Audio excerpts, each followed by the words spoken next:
82% of millionaires never own a new vehicle. It's not that millionaires don't own nice cars, but what cars do you think they're buying? They're buying the ones that are coming back off a lease after a year or two, because the minute you buy that brand new vehicle, you just lost 15, 20% of its value.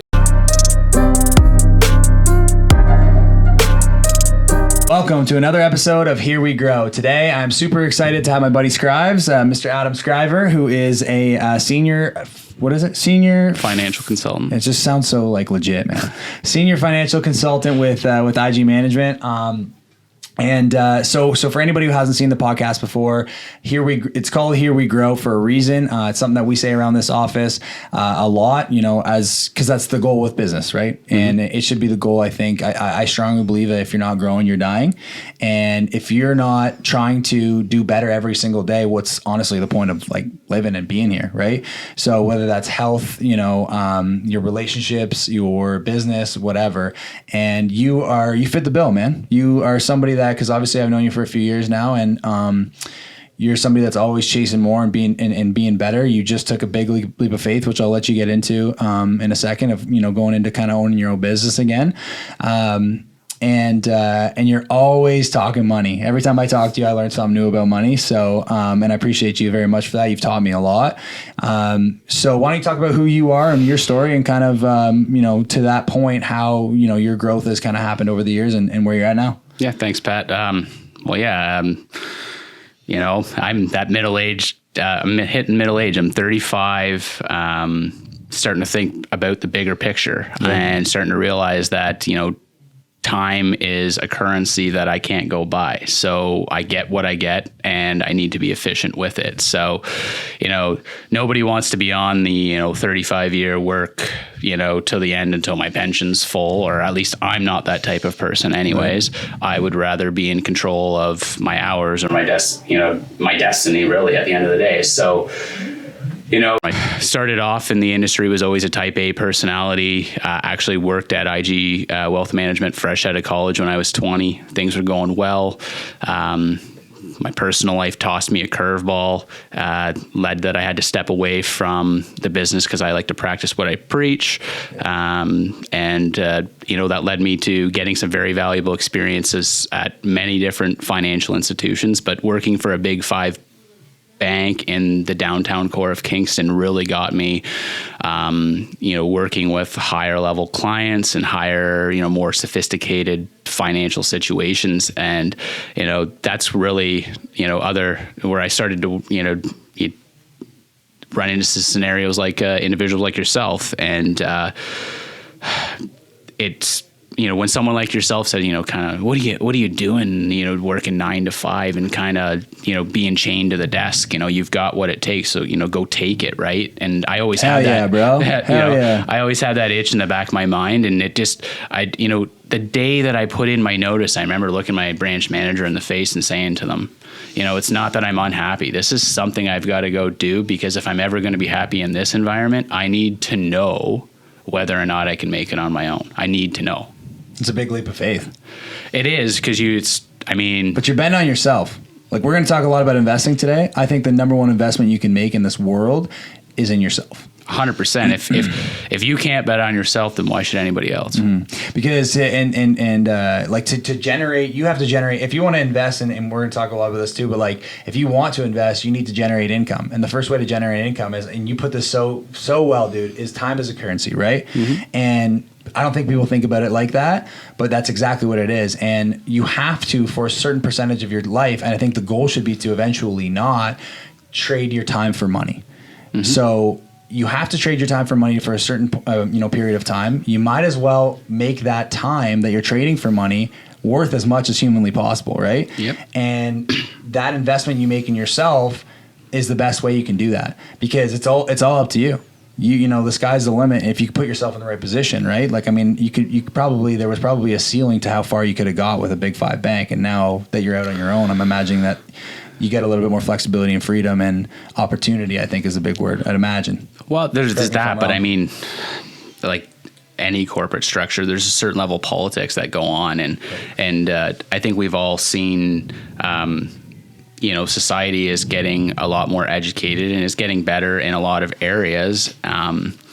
unfortunately, I don't meet the mold I don't check some of these boxes. So, you know, the only answer they could really ever give me is, you know, your resume needs to be 25% better than everyone else's. Right. Well, you know, in that type of environment, they're telling you years of experience and all this stuff is the things that you need. But at the end of the day, somebody else has to push a button for me to be able to advance my career. Right. And for me, I was at a point where it's like, I'm not putting my life on hold anymore. Mm-hmm. Right. So another thing that, and you know, I kind of come back to this a lot when I talk to you, but like I believe that there somebody has already, you know, paved the way and the path for the success that I want in life. And I have a saying that I live by, I absolutely love is good artist copy, great artist steal. Mm-hmm. So I try to see what other people are doing and the people that have been where I want to go, whether it's, you know, the people selling more real estate than me or the people that are wealthier than me.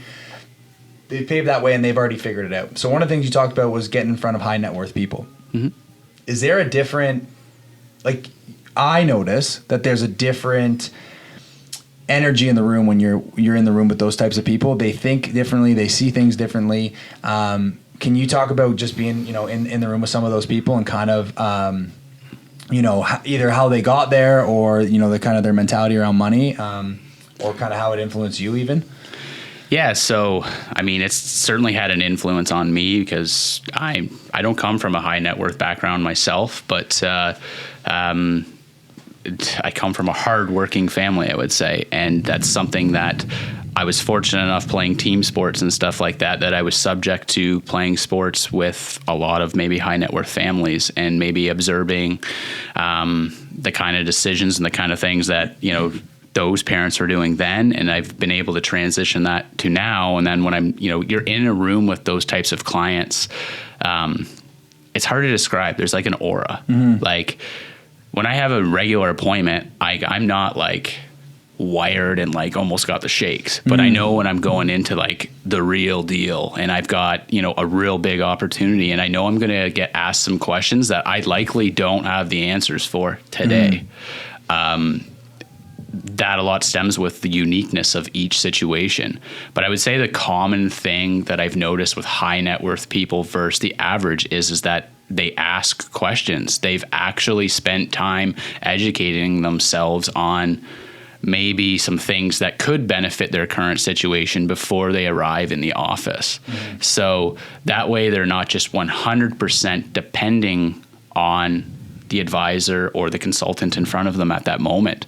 And what that really does is it actually creates an environment where your consultant or your advisor's more actively engaged with you too. Because if you're actively engaged in your plan, now the consultant advisor is going to be engaged with you. Right. And for me, you know, working at a big five bank before, when I had more than 1,000 clients, the first question I would always be asking myself is this client actively engaged in their finances? Because I only had enough time to serve probably 10 to 15% of the clients I actually had. Yeah. So if I gave clients, you know, some information and to return to me and they didn't get it, you would chase that to a certain level. But if I mean, bold statement, but if their financial plan's not important to them, why is it important to me? Yeah. Very good point. So, and that goes into, I mean, your level of service, because you were talking about that a little bit, has blown me away. And, you know, you mentioned that I was one of those people that was pushing you to do something bigger. And I'm happy that you know, that I was even in a thought for that, because I think service is everything. I think it's one of those industries that I don't think will ever go away. And with all this stuff of technology coming in, you know, some people say that realtors might be ruled out in the next 5 to 10 years, which very well may happen. But we are in a service industry, and I think it's very, very important. And, you know, I also believe, we were talking about this before we went live, is like in paying people what they're worth as well. Mm-hmm. So I think that the people who are delivering next level service should be the ones that are highly compensated for that. But then you talked about too, like people not knowing the answer. Well, I think that what makes a good, you know, business person is being able to admit they don't know the answer, which you have done on the phone with me many a times and said, listen, I don't know the answer, but I'll find out. And so how important do you think, like, because the other thing that I know you do and that we have in common is your database and client gifts, because I've had some pretty dandy gifts show up on my door from you. So, and I think that's very important. It goes back to the service, right? How can you make your client feel, special and that you went above and beyond? So how important do you think that plays a role in your business? Client service. It's the most important component for me because I'm building a private wealth management book. So when somebody, just as real estate industry is extremely competitive, so is the financial industry. Oh, yeah. Everybody's met how many financial advisors in the last 5 to 10 years, right? But the common thing that I've heard with my almost 15 years experience from working in the Big Five bank and other places is every time I come in, I'm meeting a new advisor. So they're back to square one every single time, telling their life story. Where if you are able to establish a relationship with, a real financial planner or financial consultant that's going to be actively engaged today, but next year and so on with you, it should be a relationship for life. This is what I say all the time. I was just about to write it down, but I got a chance to speak, so here we go. Here we grow. Sorry. I believe that too. After I do every listing presentation, I sit down when I'm either I have the listing signed or I'm going out the door and still hoping to come back and sign them up. What I say is I'm going to be in this business a long time. Like I'm 27, so I got a long ways to go. As long as, there's realtors, I'm still going to be selling real estate. So, and then also we live in a smaller town. So I say, I want to create a lifelong relationship because I want to earn not just your business. This transaction is not just this transaction to me. It's the business of your family members, your friends, that referral network that you have. And every time you move again, I want you to call me because you trust me with your life, really. And then the other thing is, if being in a small town, I want to be met with a smile and a wave as opposed to a dirty look from across the bar when I inevitably bump into you, right? Yeah. Well, there's that side of it, and for me, it's been a transition where when people came in to see me before, it was like, okay, this is who's been assigned to my file. But now when I meet with people, I'm presenting more of them an opportunity right now that I'm building a business and I'm looking for X amount of households. And once I get there, that's it. It's going to be, we've all heard, well, you need X amount of money to work with a wealth manager, right? Well, there's opportunities out there for people to get really good advice when people are building a business because they see potential in you just as you see potential in them, right? And the biggest difference, I would say, with working with an actual independent versus the bank is they actually have a skin in the game. Nobody's in the business of taking a pay cut. So, when I worked at the bank, people's investments went up. That's great. People's investments went down. Now, guess what? the markets went down 10, 15%. Well, I've taken a 10 to 15% pay cut, right? Because that's the way it works. Yeah. So when you want to talk about somebody who has a vested interest to make sure that your assets are going to grow, I know that I've never met anybody that's like, I want to get a pay cut this year, right? There are variables that are uncontrollable, but think about that from a standpoint. If you're going to invest with somebody, just think about it, right? Yeah, that's how I feel about my industry. I feel like now that I've been in 100% commission industry too, I don't know why everything's not 100% commission. Like my brother's a teacher and he struggles with, Brandon, and he struggles with, I could work so hard every single day, but I'm going to make the same amount of money. So what's the incentive for me to work harder? Right.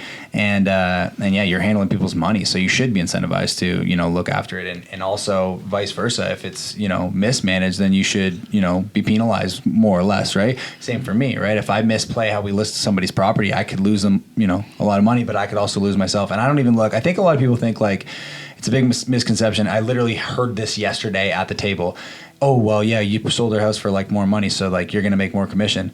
It's not that at all. I'm concerned about your next transaction and your business and like I just said, that is worth so much more money than just making you a little bit extra on the house. I want to make you the most amount of money, but not for the commission check. I want to make it for your future business, and vice versa. Like if I blow a deal up, like, you could do 9 deals good, but the one that you do bad is the people that are going to talk, right? Well, yeah, so, and that's kind of when I had that moment of realization where Kingston's a small city. That's no secret. Word spreads in Kingston very quickly. And, when you're servicing as many clients as what I was involved with, things were going to happen that were beyond your control. So let me ask you this. This is something that we've been trying to do, and like sort of like the theme of the podcast is I want to try to get the untold story. So, and obviously you're in a different industry, so you got to be a little bit more careful. But have you had any horror stories over the years or stuff that you've seen where, finances were crazy, obviously, without giving too many details, that might drop some jaws? English is hard, man, I'm telling you. There's been some interesting situations. Obviously, due to the confidentiality, it's tough sometimes. But we were talking a little bit about it on this phone, and I'll talk to a little bit because you're in real estate, and let's have a quick conversation about how important it is to actually plan for your mortgage transaction, not just to get approved for your mortgage, but actually how the transaction works, especially for those first-time home buyers, because in my role previously. Long story made short, there are ways for advisors to all of a sudden become you're in charge on a Friday afternoon.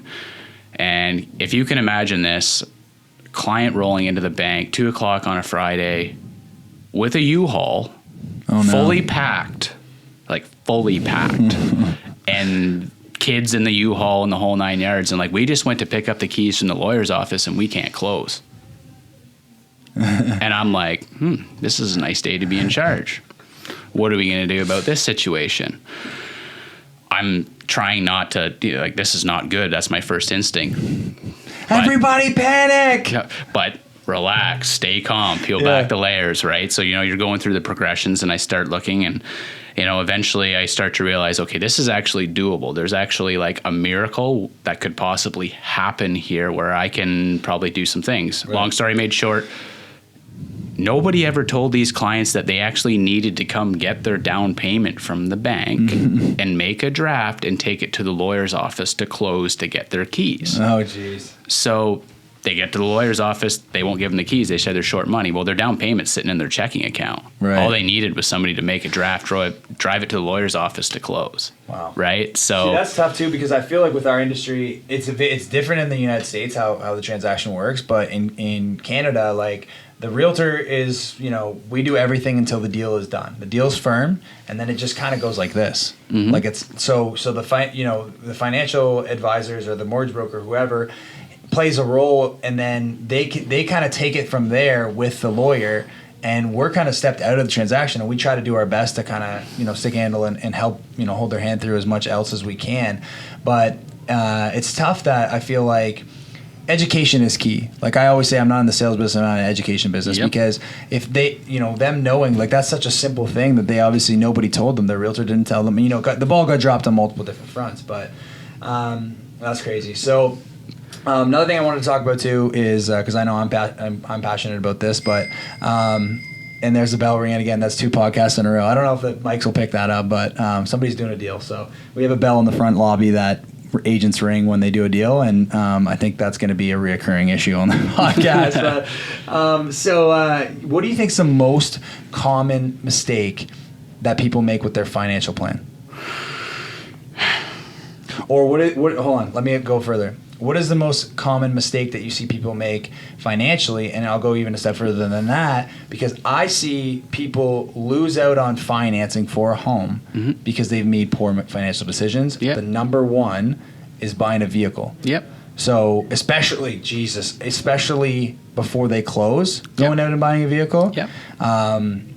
I have a hard time wrapping my head around, buying a depreciating asset. It's hard. Obviously everybody needs a vehicle pretty well, especially in our city. But So what do you think are some of the worst things that you could see or that you see kind of pretty often? Well, I had to throw this in there. The bell was ringing, so here we go again, right? Yes, let's go. 82% of millionaires never own a new vehicle. That's a stat that I read a few years ago when I was out vehicle purchasing myself, and it stood out because it's not that millionaires don't own nice cars, but what cars do you think they're buying? They're buying the ones that are coming back off a lease after a year or two, because the minute you buy that brand new vehicle, you just lost 15-20% of its value the minute you drive off. So who wants to have an investment where you lose 15 to 20% instantly? Yeah. Right?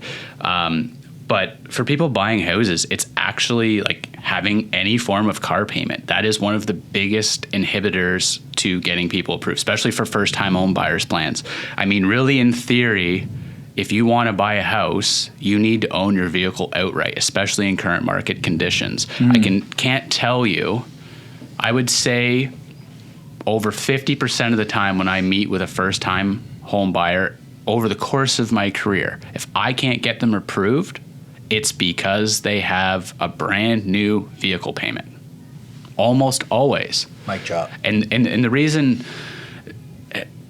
why that is people don't understand is that the banks and the financial institutions have to keep your debt ratio within a certain percentage to get you approved. But a financing company for vehicles, they go way above those thresholds. So if you had a plan and you do the order of events there, you could get I have a client right now where he had the luxury of having a company vehicle. He used a company vehicle for the time being. Now he owns a place. He's got it fixed up. He's got one half of it rented out. He's living in the other half, and now he's looking at buying a vehicle. He may have to look at maybe taking a higher financing loan to get that vehicle because his his ratios are higher, but he knows what he's getting himself into. And the difference is if he bought the vehicle first, he owns the depreciating asset and can't get the one that's actually going to appreciate. But now that he's done it in the reverse rule, he owns a house, it's going up in value. It's going to go up more in value than the car will. That's right. Yeah, I couldn't agree. Yeah, and go a little bit deeper into this too, because I think it's so important. You know, it's only going to get harder for first-time buyers to get into the market. So there's a lot of things that I don't think they realize they can do to position themselves, and I think it's just understanding how the bank works.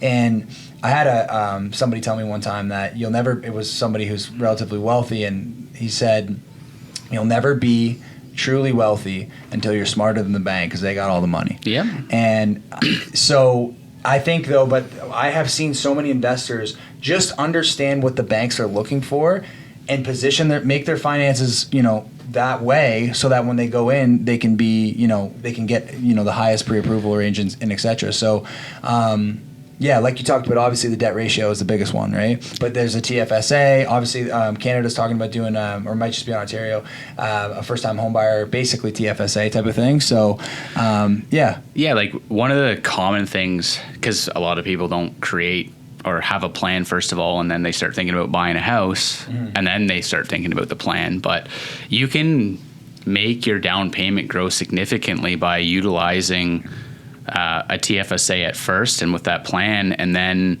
long as you do it more than 60 days advance of when you're going to take it, you can move that money over from your TFSA into an RSP and potentially create a very nice tax return for yourself that may help furnish your house or maybe help offset some other costs. And what I mean by that is a lot of people put money in their RSP today and then they don't see it until the first time home buyer plan comes. So they're hesitant to save that money because what happens in an emergency? That's why the TFSA may be beneficial. My fear with my experience and how I've seen Canadians use TFSAs is people are still going to use it like a bank account.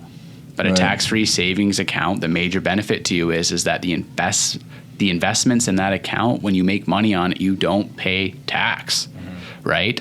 So the challenge with that is that yes, you don't pay tax, but if you're saving for the down payment on your house, how much risk can you really afford to take with your down payment? I think people need to be more disciplined. I feel like we're not disciplined because, like you said, we're using those things as a bank account. People, nowadays it's like that same kind of like keeping up with the Joneses where you want to buy newer stuff. If you really truly want to put yourself in a good financial position and here we grow, you got to make those, like we talked about at the beginning of the podcast, like you got to do what other people aren't willing to do now so you can live like no one else can later. And maybe that living later means you own a house. It's simple. Pay yourself first. So there was two other things I wanted to quickly touch on. We just got a couple minutes left. But you made a really good point. You used a good word talking about people waiting to buy. Yeah. And you said procrastinating. I have seen that happen so many times. I had somebody tell me the other day, like we're not going to look for a bit because the market will drop. Like the market will fail. And I mean, I shake my head because people have been telling me this for years. And even if it does, this should be a long-term investment anyways. So, and you made a good point. You said something about the rates. Yeah. So, I mean, there's no better time to buy a house than today, because it's well-known fact. Interest rates are going up. They have been going up. And I have personally watched people that had a plan and they procrastinated or were scared, and maybe they didn't want to overpay, and now they've worked themselves into a position now that rates have climbed and their mortgage qualification process has changed. They've went from being approved to 500, 600,000, and now they're down to 350 or 400. And they've literally, their procrastination has put them in a spot where they can't own a place now. Right? So, that's what I would be saying to people that, they're looking to buy their first house or to buy a house. I can certainly tell you, paying a mortgage is going to put you in a far better financial position than paying rent, because you know what? Every time you make that rent payment, you might as well just put a garbage can in the corner there and just take it and throw it in the burn barrel, because that's all you're doing. That's right. That's what you're doing. Absolutely. You're paying someone else's mortgage, right? And in the city of that's Kingston, all it comes down to. That statement right there. Yeah. Like, but that's what I mean by, don't sit back and wait.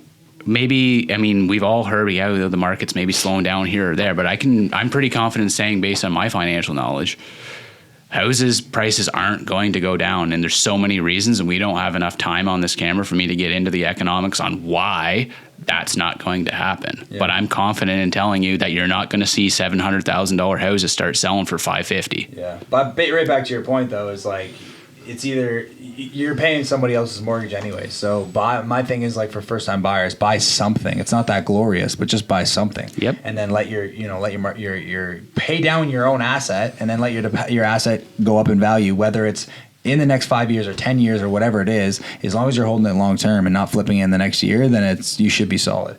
Okay, so let's wrap this up. I just wanted to kind of finish on this one thing we talked about. We kind of touched on it in the podcast, but just like, I was going to touch on your experience with kind of realtors and professionals. We talked about accountants, how it's worth I believe in paying people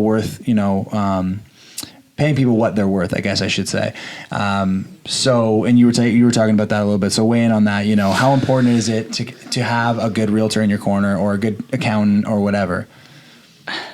It's like anything in life. You get what you pay for. Yep. It's as simple and easy as that. So if you're buying a house is one of the biggest decisions you're going to have to make in your life. And any major financial decision that you're making is going to be that. And then coming back to an accountant and taxes, let's think about it from this standpoint. You work 40, 50, 60 hours a week for your money, 200 and something hours a month. Don't you think you can spend 1 hour a month, maybe fine-tuning your financial plan, working with somebody to make sure that whatever money you're trying to earn and is ending up in your pocket versus the CRAs, right? So coming back to, like, the service, you've scratched on it so much. Yeah, that's where I would go. All right, so thank you so much for being on, man. And as we'll wrap up every single episode, here we go. Here we go.